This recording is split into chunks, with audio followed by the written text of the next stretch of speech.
Hello friends, कैसे हैं आप सब। स्वागत है आप सबका प्रगति वे चैनल पे।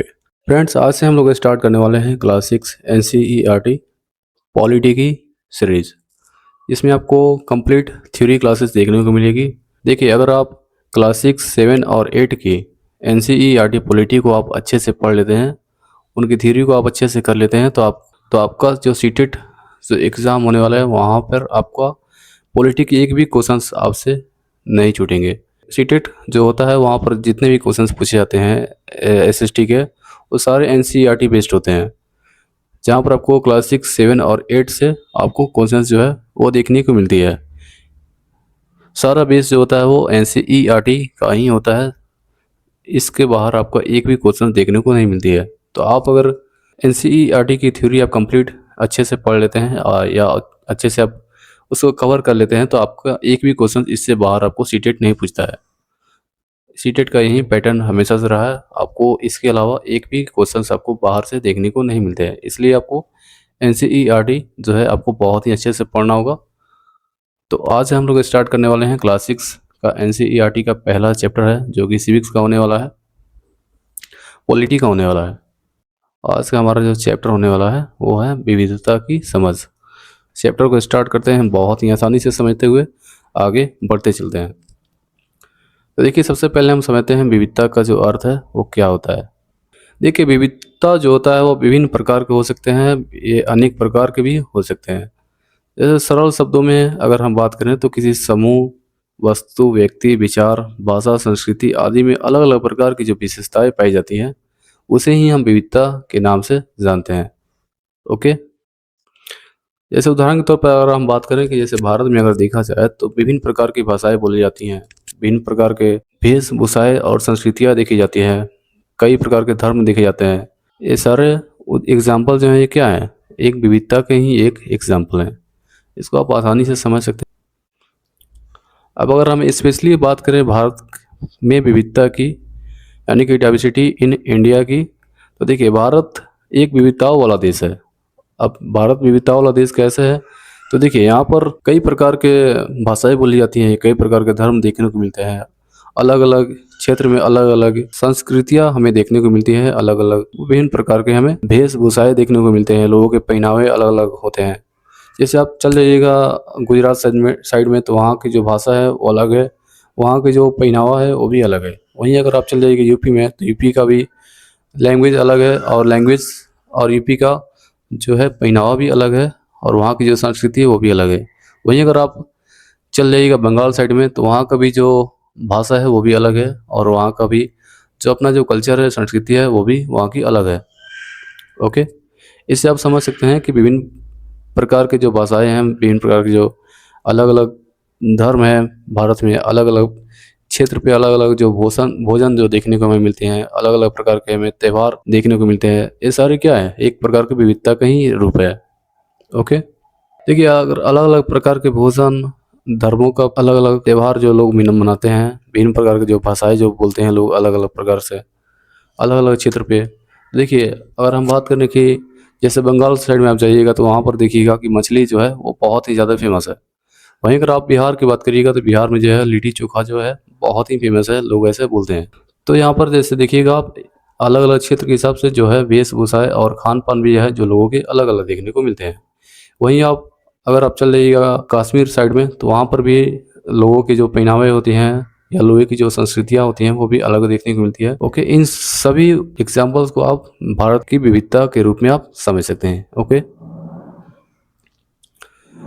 अब अगर हम बात करते हैं हम विविधता को कैसे समझें, यानी इसकी जो शुरुआत हुई थी वो कहाँ से हुई थी। ओके। तो इसको हम आप बहुत ही ध्यान से समझते हैं। देखिए, करीब 200 साल पहले जब रेल नहीं था, हवाई जहाज नहीं थे, बस नहीं थी, कारें नहीं थे, तो लोग घोड़े और ऊँट से या पानी के जहाज़ या पैदल यात्राएं करते थे। यात्राएं अक्सर जो होती थी उस समय वो ज़मीन की तलाश में होती थी, खेती और व्यापार के लिए की जाती थी। देखिए, क्योंकि उस समय जो प्राचीन के जो लोग होते थे उनके पास इतने साधन नहीं थे, लोग हमेशा यात्राएं करते रहते थे। कभी कभी भोजन की तलाश में करते थे यात्रा, कभी नई ज़मीन, नया जो क्षेत्र होता था, नए जो एरिया के खोज में वो लोग यात्राएं जो करते थे। युद्ध के चलते लोग यात्राएं भी करते थे, अलग अलग जगह पर लोग युद्ध करने भी जाते थे। और व्यापारी जो होते थे वो भी यात्राएँ करते थे, अलग-अलग क्षेत्र पे वो लोग व्यापार की तलाश में वो लोग यात्राएँ करते थे। तो देखिए उस समय जो प्राचीन का जो समय था, उस समय जो यात्रा जो होती थी बहुत ही अधिक समय लगता था क्योंकि उस समय उतने साधन नहीं थे। तो लोग क्या करते थे, उस समय जो यात्राएँ जो लोग करते थे, उस समय इतना ज़्यादा दूर तक वो लोग यात्राएँ कर लेते थे कि वहाँ से अपने प्रारंभिक स्थान पर आना बहुत ही मुश्किल हो जाता था। तो इसलिए लोग जो होते थे बहुत-बहुत जो दूर तक वो लोग यात्राएँ करके चले जाते थे, वो तो वहीं पर वो लोग लंबे-लंबे समय तक यानी कि 15 दिन, 20 दिन तक वो लोग वहीं पे ठहरते थे क्योंकि प्रारंभिक स्थान पे जाना उतना पॉसिबल नहीं होता था क्योंकि उस समय उतना साधन नहीं थी। देखिए सूखा, अकाल, युद्ध की तलाश में भी के कारण भी लोग अपना घर छोड़ देते थे। कई प्रकार ऐसा होता था कि लोग युद्ध के कारण काम की तलाश में या कभी-कभी होता था कि नदियाँ जो है सूख जाती थी या अकाल पड़ जाता था, आस-पास के जो जो स्रोत होते थे मानव के जीवन के, वो सारे खत्म हो जाते थे कभी-कभी। तो इस कारण भी लोग जो होते थे, अपना घर-द्वार छोड़ कर के दूसरे एरिया के वो लोग तलाश करते थे। ओके? नई जगह बसने पर उनके रहन-सहन में बदलाव आता था, कुछ नई चीज़ें अपनाई जाती थी और कुछ पुराने परंपराएँ भी जारी रहती थी। इस तरह नई भाषा, भोजन, संगीत, धर्म आदि में पुराने और नए का मिश्रण होता था। अलग-अलग क्षेत्रों के इतिहास से पता चलता है कि सांस्कृतिक प्रभावों ने जीवन और संस्कृति को आकार दिया है।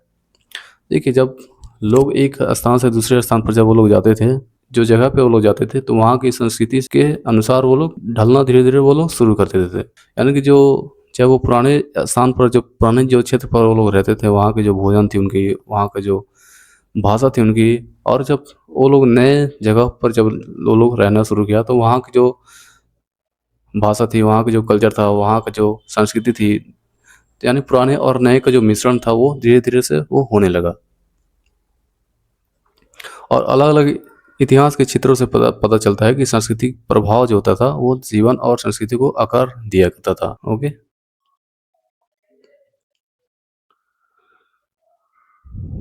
आगे देखते हैं भौगोलिक स्थिति भी विविधता पैदा करती है। अब ये कैसे होता है, इसको आप समझते हैं। देखिए, उदाहरण के तौर पर अगर देखा जाए, देखिए समुद्र के पास के जो इलाके होते हैं और पहाड़ी जो इलाके होते हैं, तो दोनों में बहुत ही डिफरेंट देखने को मिलता है। उनके भोजन में, उनके कपड़े में, उनके काम में अलग-अलग प्रकार के अंतर देखने को हमें मिलते हैं। आगे देखते हैं शहरों के लोग अक्सर भौतिक वातावरण और जीवन के गहरे संबंध को भूल जाते हैं क्योंकि वे अपनी सब्जी और अनाज बाजार से लाते हैं। ओके? देखिए, शहर के जो लोग होते हैं, वो अपने भौतिक जो वातावरण है और जीवन से के जो गहरे जो संबंध है, उसको वो लोग भूल जाते हैं क्योंकि उनका जो भी भोजन का जो जो उनका अनाज होता था, वो जो अनाज होता है या सब्ज़ी जो होती है, वो लोग बाज़ार से लेकर आते हैं। लेकिन बाज़ार में सब्ज़ी और अनाज जो है, वो कहाँ से आती है? तो गाँव के लोग ही उसको उगाते हैं, जो कि मार्केट में जाकर बेचते हैं और शहर के लोग जो हैं, वहाँ से वो लोग खरीद कर लेकर आते हैं। ओके? तो ये जो विविधताएँ जो होती हैं, ये एक प्रकार की भौगोलिक विविधताएँ जो हैं, वो पैदा करती हैं। ओके? अब कुछ विशेष क्षेत्र के अनुसार हम विविधताओं को समझते हैं बहुत ही ध्यान से। जैसे लद्दाख और केरल को देखते हैं, यहाँ पर कैसी विविधताएँ जो है वो भौगोलिक स्थितियाँ जो है यहाँ की, वो कैसे विविधता को पैदा करती है। इसको हम समझते हैं बहुत ही ध्यान से। ओके? देखिए, अगर लद्दाख की बात की जाए, लद्दाख स्थान और भौगोलिक स्थिति, लद्दाख जो जगह है वो कहाँ पे है और वहाँ की जो भौगोलिक स्थिति है वो क्या कहती है। आइए इसको हम समझते हैं बहुत ही ध्यान से। तो देखिए,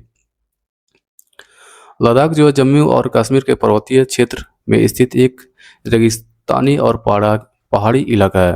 आप यहाँ पर देख सकते हैं, ये पिक्चर जो है ये लद्दाख का पिक्चर है। आप यहाँ से समझ सकते हैं और देखिए कैसे ये एक पहाड़ी इलाका है और रेगिस्तानी इलाका भी इसे कहा जाता है। यहाँ पर बहुत ही कम बारिश होती है और लंबे समय तक पर बर्फ के कारण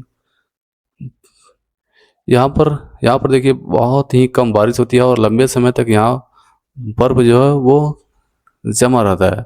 इसलिए यहाँ पर जो खेती करना जो होता है वो बहुत ही मुश्किल होता है। क्योंकि देखिए, अब खेती के लिए भरपूर वर्षा चाहिए, जो कि यहाँ पर वर्षा जो होती है वो बहुत ही कम मिलती है, इसलिए यहाँ पर खेती जो करना होता है वो बहुत ही मुश्किल होता है। यहाँ पर पेड़ जो होते हैं वो बहुत ही कम उगते हैं क्योंकि एक प्रकार का रेगिस्तानी इलाका है, यहाँ पर पेड़ बहुत ही कम देखने को मिलते हैं। पीने के लिए जो पानी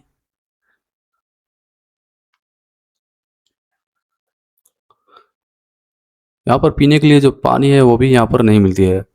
जब यहाँ पर जो बर्फ़ से ये जो पूरे साल जो बर्फ़ से ढका रहता है, तो गर्मी के दिनों में जब बर्फ़ पिघलती है तो लोग उसी पानी को इकट्ठा करते हैं, उसी पानी को पीने का सोर्स के रूप में वो लोग यूज़ करते हैं।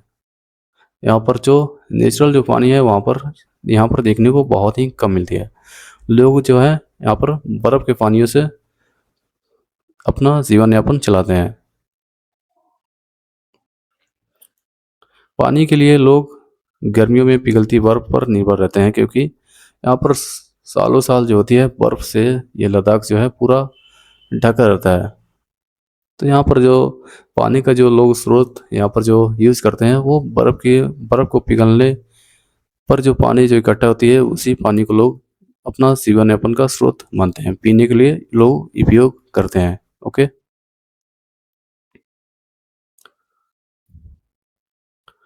अब देखिए यहाँ पर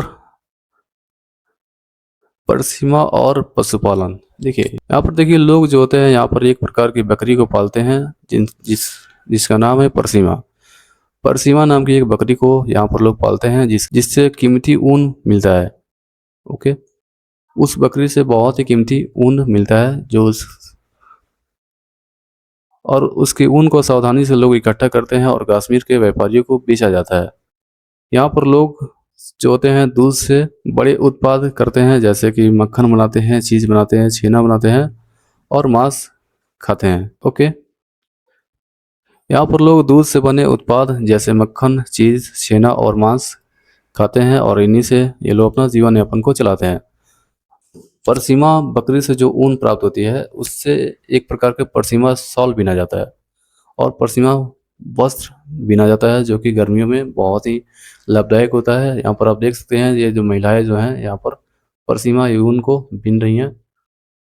तो यहाँ पर देखिए कहा जा सकता है कि जो परसीमा जो ऊन जो पाया जाता है कश्मीर या लद्दाख साइड में, तो ये बहुत ही कीमती बिकता है। और वहाँ पर ये जो ऊन जो पाया जाता है परसीमा नाम की एक बकरी का नस्ल है जो लोग वहाँ पर पालते हैं और वहीं बकरी से परसीमा ऊन प्राप्त होता है जो कि बहुत ही महंगा बिकता है। ओके। अब देखिए लद्दाख के जो व्यापारिक महत्व हैं वो क्या क्या रहे हैं। तो देखिए लद्दाख जो है व्यापारी के लिए अच्छा मार्ग माना जाता था। यहाँ से कई घाटियाँ होकर मध्य एशिया के कारवां गुजरते थे। लोग मसाले, रेशम और दरिया यहाँ से प्राप्त करते थे। देखिए लद्दाख जो है प्राचीन में एक प्रकार का व्यापारिक मार्ग रहा है। यहाँ से बहुत ही अच्छा मात्रा में मसाले, रेशम और दरिया जो है प्राप्त किया जाता था। ओके। अब यहाँ के धार्मिक प्रभाव क्या कहते हैं लद्दाख के। देखिए लद्दाख के रास्ते ही बौद्ध जो धर्म का जो विस्तार हुआ था वो तिब्बत तक पहुंचा था, इसलिए इसलिए इसे छोटा तिब्बत भी कहते हैं। करीब 400 साल पहले यहाँ लोगों का इस्लाम धर्म से परिचय हुआ था। करीब 400 साल पहले यहाँ पे लोगों का जो है इस्लाम धर्म से परिचय हुआ था। अभी के टाइम में देखिएगा तो कश्मीर और लद्दाख में इस्लाम धर्म के लोगों की संख्या जो है बहुत ही ज़्यादा है। वहाँ पर जो है इस्लाम धर्म के लोग ही अधिक मैक्सिमम वहाँ पर रहते हैं। तो यहाँ पर जो इस्लाम धर्म का जो परिचय हुआ था वो 400 साल पहले हुआ था। लेकिन अभी के टाइम में यहाँ पर मुस्लिम और बौद्ध धर्म के दोनों ही सदस्य और दोनों ही समुदाय के लोग यहाँ पर रहते हैं। ओके। सांस्कृतिक विविधता क्या कहती है लद्दाख की। तो देखिए यहाँ पर गाने और कविताओं का समृद्ध मौखिक संग्रह है।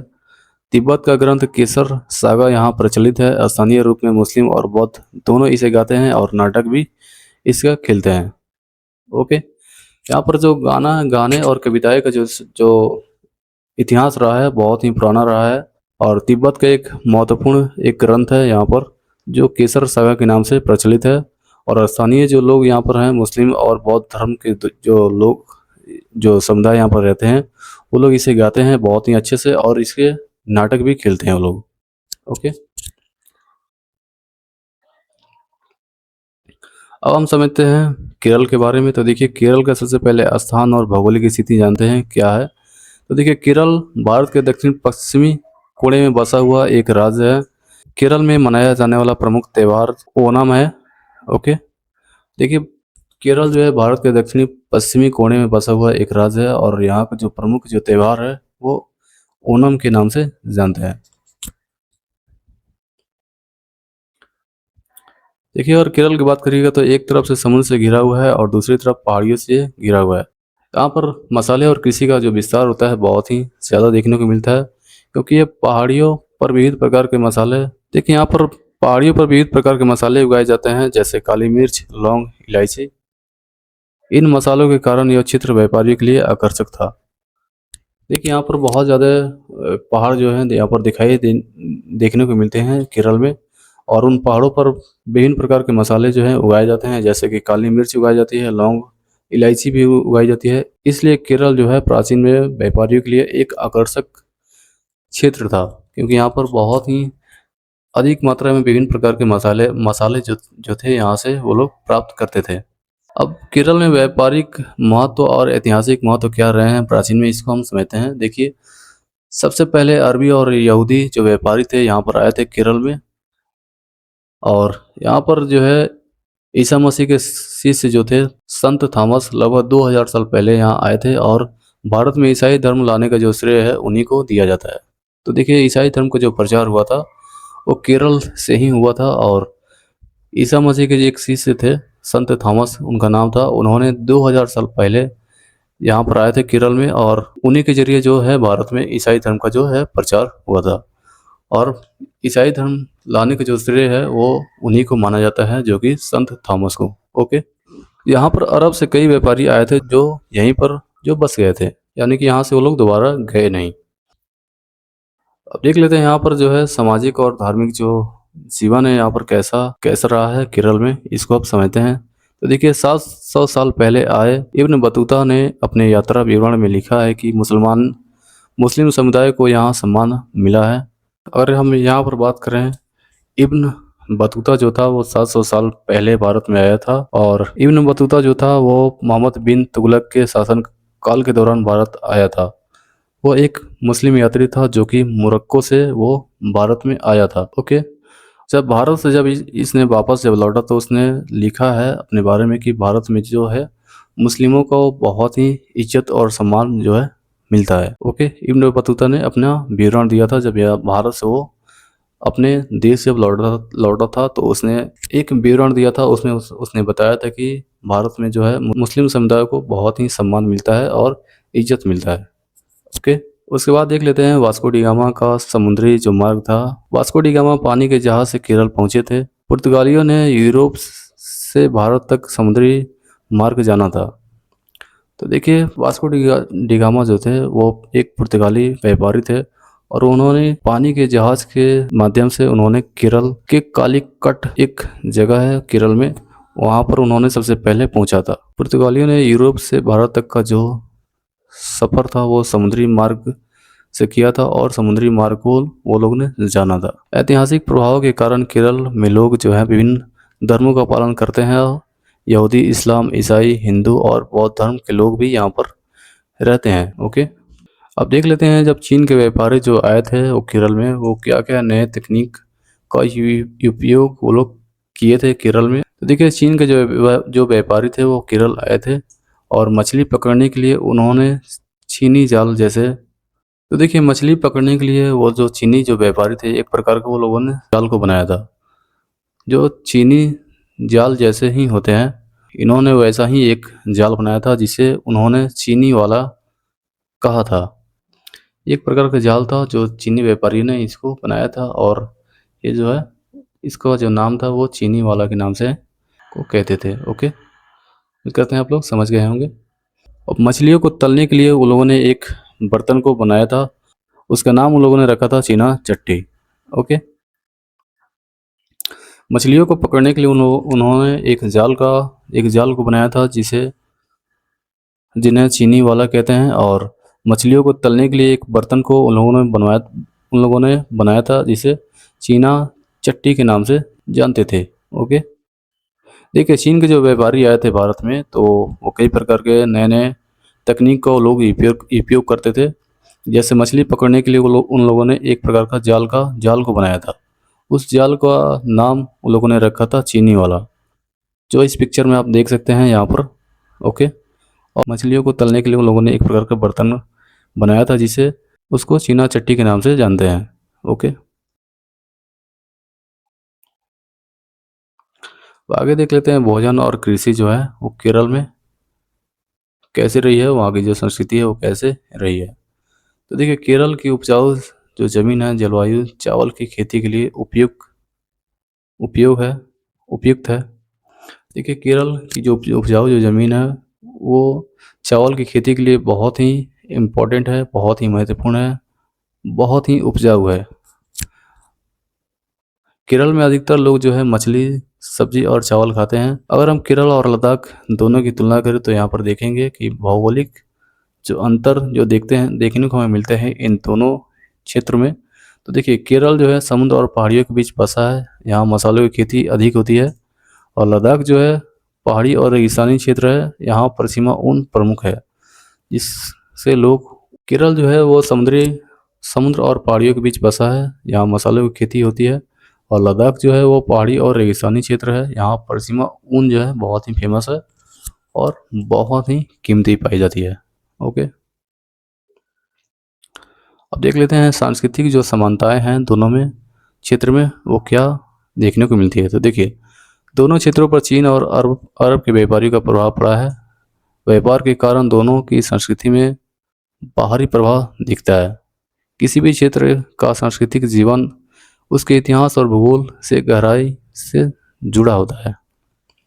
ओके, तो देखिए इन दोनों क्षेत्र जो हैं केरल और लद्दाख के, तो इन पर चीन और अरब के व्यापारियों का जो है प्रभाव प्राचीन में देखने को मिला है। और व्यापार के कारण ही दोनों की संस्कृति में जो है बाहरी प्रभाव अभी भी दिखता है। किसी भी क्षेत्र का सांस्कृतिक जीवन उसके इतिहास और भूगोल से गहराई से जुड़ा हुआ होता है। ओके, तो हम देख लेते हैं विविधता में एकता का जो कंसेप्ट है वो क्या होता है और ये कहाँ से आया है। तो देखिए भारत की जो ताकत है वो भारत की विविधता, जैसे भाषा, क्षेत्र, धर्म आदि उनकी शक्ति का स्रोत मानी जाती है। देखिए स्वतंत्रता जो संग्राम हुआ था, अलग अलग पृष्ठभूमि के लोग एक साथ आए थे, सबने मिल करके आंदोलन किया था और जेल भी गए थे, अंग्रेजों का उन लोगों ने विरोध किया था। देखिए अनेकता में एकता का जो कॉन्सेप्ट जो दिया था वो जवाहरलाल नेहरू ने दिया था। और इसका एक बहुत ही महत्वपूर्ण उदाहरण हम लोग समझ सकते हैं कि जब देखिए विविधता में एकता का जो जो प्रदर्शन जो हमें दिखाई देता है वो 1919 में जो जलियांवाला वाला जो हत्याकांड हुआ था, वहाँ पर सिख लोगों को बहुत ही क्रूरता से अंग्रेज़ों ने गोलियां चला दी थी और वहाँ उस जलियांवाला हत्याकांड में हज़ारों लोगों की मृत्यु हो गई थी और कई हज़ार लोग घायल हो गए थे। तो उसका जो विरोध जो प्रदर्शन हुआ था उसमें सारे धर्म के लोग एक साथ प्रदर्शन और विरोध और अंग्रेज़ों के खिलाफ बहुत ही नाराज़गी दिखाए थे। यानी कि सभी धर्मों के लोग जैसे हिंदू, मुस्लिम, सिख, ईसाई सभी धर्मों के लोगों ने मिल करके इस उस मुद्दे को आवाज़ उठाया था। और ये बहुत ही महत्वपूर्ण उदाहरण माना जाता है जो कि अनेकता में एकता का एक बहुत ही महत्वपूर्ण कंसेप्ट हमें देखने को मिला था उस समय। और अभी के टाइम में क्या भारत में अनेकता में एकता का जो कंसेप्ट है वो अभी वर्तमान में अभी चल रहा है? इसको आप लोग कमेंट में बताइए कि आप लोगों को क्या लगता है अभी ये कंसेप्ट भारत में भी लागू है या नहीं है? आप लोग इसे कैसे देखते हैं? आप लोग कमेंट में ज़रूर बताइएगा। ओके। देखिए अंग्रेज़ की जो नीति थी, ब्रिटिश जो पॉलिसी होती थी वो प्राचीन में जब अंग्रेज़ों का जब शासन था भारत पे तो क्या होता था? उनकी जो नीतियाँ होती थी वो क्या होती थी? तो देखिए अंग्रेज़ों ने सोचा था विविधताओं का फ़ायदा उठाकर फूट डालो और राज करो वाला उन लोगों ने नीति अपनाया था। लेकिन भारतीयों ने साबित किया था कि वे विविध होते हुए भी एकजुट हैं। देखिए उस समय क्या होता था, प्राचीन भारत की अगर बात करें जब अंग्रेजों का जब शासन था तो अंग्रेजों ने सोचा था कि इन्हें भाषाई आधार पर, धार्मिक आधार पर इन्हें आपस में लड़ा दो, फूट डालो और शासन करो का एक प्रकार के उन लोगों ने एक राजतंत्र का उन लोगों ने को अपनाया था कि इनको धार्मिक विविधता में आपस में लड़ा दो, क्षेत्रीय विविधता में लड़ा दो, भाषाई आधार पर इन्हें आपस में लड़वा दो। लेकिन भारतीयों ने भी ये साबित कर दिया था कि वो लोग विविध होते हुए भी वो लोग एकजुट हैं। वो लोग एक प्रकार के देश को अपना पूरा देश मानते हैं। तो देखिए यहाँ पर अनेकता में एकता का जो कंसेप्ट है यहाँ पर जवाहरलाल नेहरू ने दिया था। अपनी किताब भारत की खोज में लिखा है कि भारतीय एकता बाहर से थोपी हुई नहीं है, यह बहुत ही गहरी है, जिसमें अलग अलग विश्वास और प्रथाओं को स्वीकार करने की भावना है। इसमें विविधता को पहचानना और प्रोत्साहित किया जाता है। ये जवाहरलाल नेहरू ने अपने पुस्तक भारत की खोज में ये सारी चीज़ें उन्होंने लिखा हुआ है, और अनेकता में एकता का जो कंसेप्ट है वो जवाहरलाल नेहरू ने ही दिया है। इसको आप लोग याद कर लीजिएगा, ये बहुत ही इम्पोर्टेंट है। अब आगे देखते हैं, रविन्द्रनाथ टैगोर जो थे, उनका रचित राष्ट्रगान जन गण मन भारतीय एकता का एक अभिव्यक्ति है। देखिए, राष्ट्रीय गान है जो जन गण मन है, जो कि भारतीय एकता का एक प्रतीक है, एक अभिव्यक्ति है, और इसका जो रचयिता है जो है वो रविंद्रनाथ टैगोर को माना जाता है, जो कि जन गण मन जो भारतीय संस्कृति का एकता का जो प्रमाण है वो रविंद्रनाथ टैगोर ने ही उसका रचना किया था। ओके, तो फ्रेंड्स, यहाँ पर हमारा चैप्टर जो है वो समाप्त होता है। आप सबको अगर वीडियो अच्छा लगा होगा तो एक लाइक ज़रूर कर दीजिएगा, और एक दो लोगों को शेयर कर दीजिएगा, और नए जितने भी लोग इस चैनल को देख रहे हैं प्लीज़ चैनल को सब्सक्राइब कर दीजिएगा। और मिलते हैं नेक्स्ट वीडियो में एक बेहतरीन वीडियो के साथ। धन्यवाद आप सबका।